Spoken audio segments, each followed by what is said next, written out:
চট্টগ্রামের ফকিরহাট ব্রিজের নিচে রাস্তা মেরামতকে কেন্দ্র করে 24 টিভিতে সম্প্রচারিত নির্বাচনী প্রতীক নয়, চাঁদাবাজির মুখোশ চট্টগ্রাম ফকিরহাট ঘোড়ার দাপট শীর্ষক প্রতিবেদনে তীব্র প্রতিবাদ জানিয়েছে এলাকাবাসী।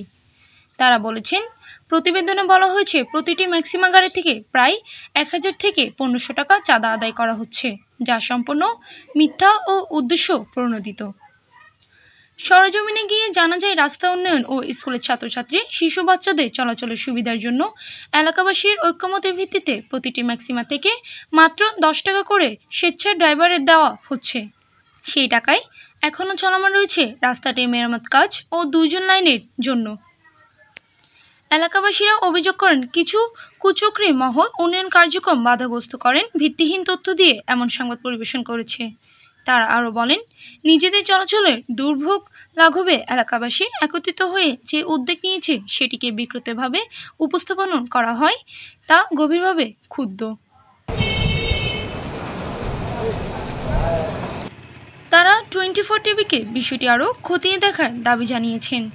তবে এটা আমাদের প্রয়োজনীয় রাস্তা, কারণ এখানে মেডিকেল আছে, আমাদের রুগীলে যাতায়াত করতে হয়, এটা আরও করে দিলে ভালো হয়। কিন্তু আমি কোনোদিন দেখি নাই চাঁদাবাজি হয় যে, এটা আমি কোনোদিন দেখি নাই। এটা মিথ্যা কথা বলে আমি লাভ নাই, কথা বুঝছেন। ওরা মাটি টাটি ইট এগুলো দিয়ে মোটামুটি ক্লিয়ার করে রাখে, কারণ আমাদের মেডিকেলের রুগীরা আসা যাওয়া করতে হয়, অনেক কষ্ট হয় এটা দিয়ে, বুঝছেন। আমি এই প্রতিবন্ধকতা মিথ্যা প্রতিবন্ধকতা দেখছি যে অর্থ এলাকায় এই জায়গাটা কারো অর্থায়নে কেউ কাজ করে না উন্নয়নের জন্য, যেহেতু কোনো প্রতিনিধি নেই, বর্তমানে কোনো প্রতিনিধি নেই। সেই সূত্রে তাদের নিজস্ব অর্থায়নে যেহেতু প্রতিবেদনটা পাইছি, সবার চোখে নজর আসছে, ওদের সঙ্গে ম্যাক্সিমার যারা ড্রাইভার আছে ওদের সঙ্গে আলোচনা সাপেক্ষে ওরা একটা সিদ্ধান্ত নিয়েছে যে ওদের অর্থায়নে এখানে যারা দায়িত্বরত আছে ওনাদের অর্থায়নে এখানে কিছু রাবিশ এবং মাটি ফাটানো হবে। এই টাকাগুলো কোত্থেকে আসবে? এখানে তো কোনো সমাজসেবক নাই, বর্তমানে কোনো প্রতিনিধি নেই, যার কারণে ওদের থেকে এই সামান্য 10 টাকা 20 টাকা নিয়ে এখানে এই রাস্তাগুলো মেরামত করা হচ্ছে।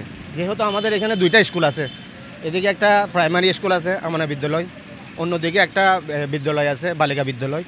সেই পরিপ্রেক্ষিতে এই রাস্তাটা মেরামত করার প্রয়োজন।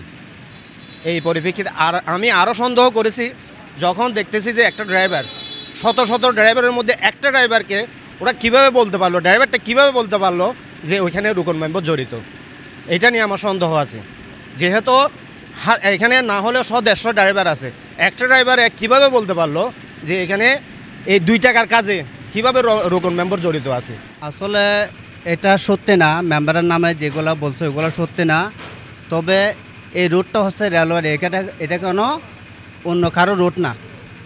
এখানে যারা পরিচালনা করতেছে ওরা ড্রাইভারদের কাছ থেকে বা আমাদের কাছ থেকে কিছু টাকা নিয়ে এই রুটের কাজকর্মগুলো করতেছে, করার ভিত্তিতে এই গাড়িগুলা চলতেছে। আর 2 পাশে স্কুল আছে, ওই স্কুলের ছেলেমেয়েরা চলাচল করতেছে। সেই জন্য আমরা এখানে 2টা লোক দিছি, 10-20 টাকা নিয়ে এরা চলে, রাস্তার কাজও করে।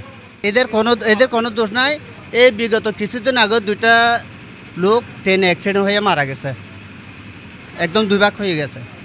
তার পরিপ্রেক্ষিতে আমরা 2টা লোক দিছি, এই 10-20 টাকা নিয়ে এরা চলতেছে আর রোডের কাজগুলো করতেছে।